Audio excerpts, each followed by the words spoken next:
Bonjour Jean-Noël Barrot. Bonjour. Merci d'être dans ce studio pour répondre à mes questions. Elles sont particulièrement nombreuses au lendemain de la déclaration très solennelle d'Emmanuel Macron hier. Vous êtes à la tête du ministère de l'Europe et des Affaires étrangères.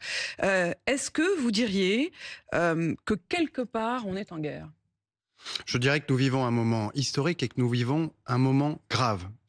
Et c'est la raison pour laquelle il était important, après des semaines d'efforts diplomatiques, que le président de la République puisse rendre compte aux Français de la situation et de l'horizon qui est devant nous. On va essayer de le dessiner ensemble et de comprendre justement de quel horizon on parle. Mais si je vous dis ça comme ça, et avec ces mots-là, eh bien, quelque part, on est en guerre. C'est parce que c'est les mots qu'avait prononcés Emmanuel Macron le 20 février dernier, lorsqu'il avait fait ce live sur les réseaux sociaux pour répondre aux questions des Français. Il l'a dit plus clairement ce jour-là qu'il ne l'a dit hier.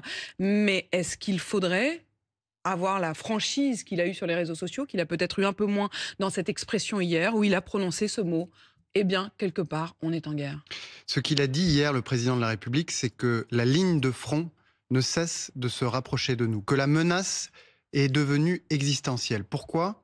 Eh bien parce que la Russie d'aujourd'hui n'est pas celle d'il y a 15 ans, et que Vladimir Poutine aujourd'hui n'est pas le Vladimir Poutine que le président Chirac ou que le président Hollande ont connu. Depuis 3 ans et le début de cette guerre d'agression, la menace a pris une forme nouvelle. D'abord celle d'une invasion à grande échelle. Ensuite, elle s'est mondialisée avec l'arrivée sur le sol européen de soldats nord-coréens.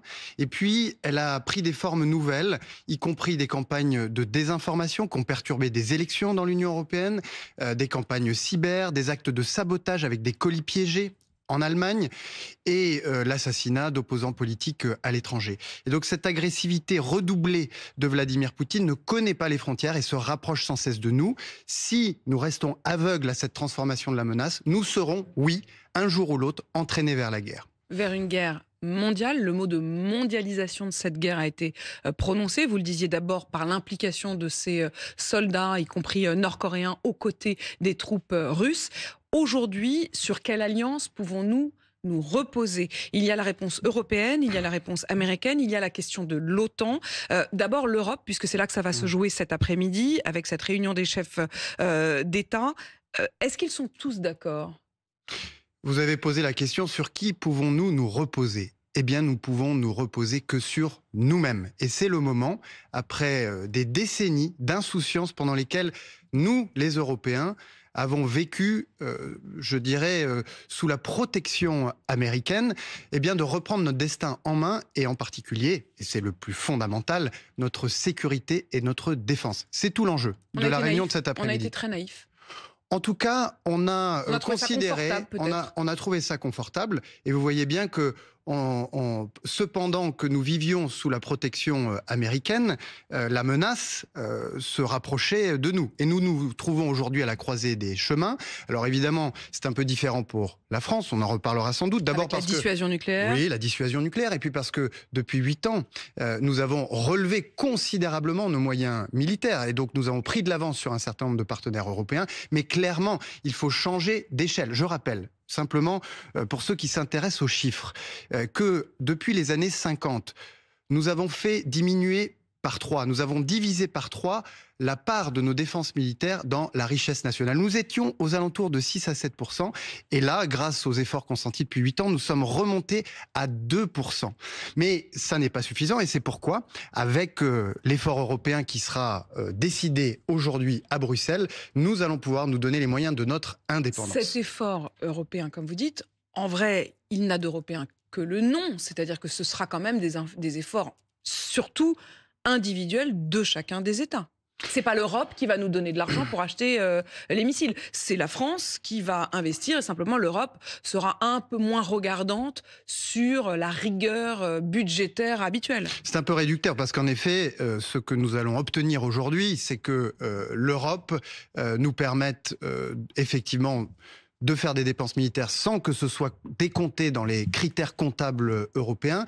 Et puis, l'Europe va se mettre, je dirais, en situation d'emprunter pour pouvoir faire des prêts aux États européens qui en ont besoin. Mais quel est l'enjeu, je dirais presque principal, de cette réunion, au-delà des 800 milliards qui vont nous permettre, si tout cet argent est bien mis à profit, de relever considérablement nos défenses? Eh bien, c'est de passer un message clair et simple. Nous voulons produire et acheter en Europe.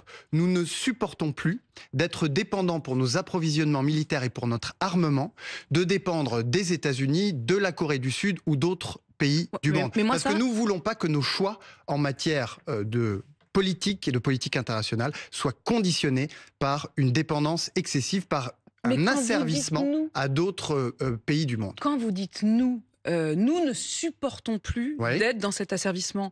Mais que ne l'avez-vous pas dit à nos partenaires plus tôt? Oh, mais nous l'avons dit. Ce que je trouve incroyable, c'est quand on regarde effectivement les chiffres entre 2019 et 2023, 55% des importations d'armes de nos voisins européens venaient des États-Unis, alors qu'on sait faire. On sait faire en France en particulier, où on a un certain nombre de champions en matière d'armement, mais on sait faire globalement en Europe. 13 pays européens qui ont acheté ou commandé des avions de combat américains F-35. L'Allemagne qui a acheté des F-35 au détriment du Rafale français. L'an dernier, c'est la Pologne qui a acheté des missiles de longue portée aux États-Unis pour une valeur de 677 millions d'euros. Qu'est-ce que c'est que cette histoire? C'est-à-dire que quand on dit on supporte plus, mais ils avaient le choix. C'est une situation qui est inacceptable. C'est une situation dans laquelle nous ne voulons plus jamais nous retrouver. Mais quand vous dites nous, est-ce que vous avez convaincu l'Allemagne, la Pologne, qui il y a encore quelques mois faisaient des commandes américaines? Je vous parle au nom de la France, et c'est le message que nous martelons avec le président de la République depuis 2017, depuis son premier discours sur l'Europe. Alors, depuis 8 ans, certains pays européens avaient commencé à tendre l'oreille, à s'apercevoir avec la Covid, avec le déclenchement de la guerre d'agression, que quelque chose clochait.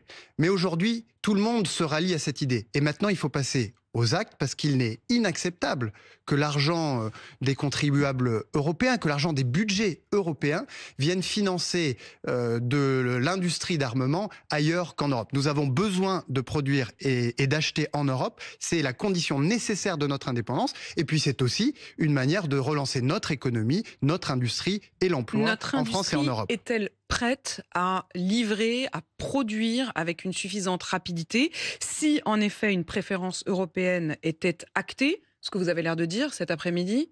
Ça pourrait être vraiment dans la loi, on pourrait dire qu'il y a une préférence européenne en matière d'achat d'armement. Nous exigeons une préférence européenne très forte, parce que c'est la condition de notre indépendance et de notre prospérité. Ça pourrait être vraiment inscrit dans la loi, comme il y a dans les questions de commandes publiques, un certain nombre de règlements. Oui, nous avons réussi ces derniers mois, avant, je dirais, l'annonce du jour, qui est de 800 milliards d'euros, nous avons réussi, la France et quelques pays qui avaient déjà cette conscience aiguë de l'exigence d'indépendance, à inscrire dans certains programmes européens la préférence européenne. Maintenant, elle doit s'appliquer pleinement pour que nous reprenions le contrôle de notre destin.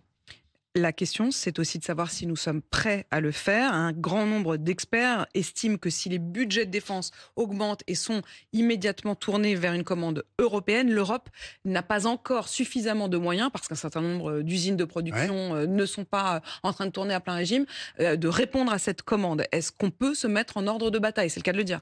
C'est un défi, il ne faut pas se le cacher. C'est pas facile de passer brutalement d'une situation où en quelque sorte on faisait augmenter progressivement nos dépenses militaires à une situation où on se retrouve à gérer notre propre défense.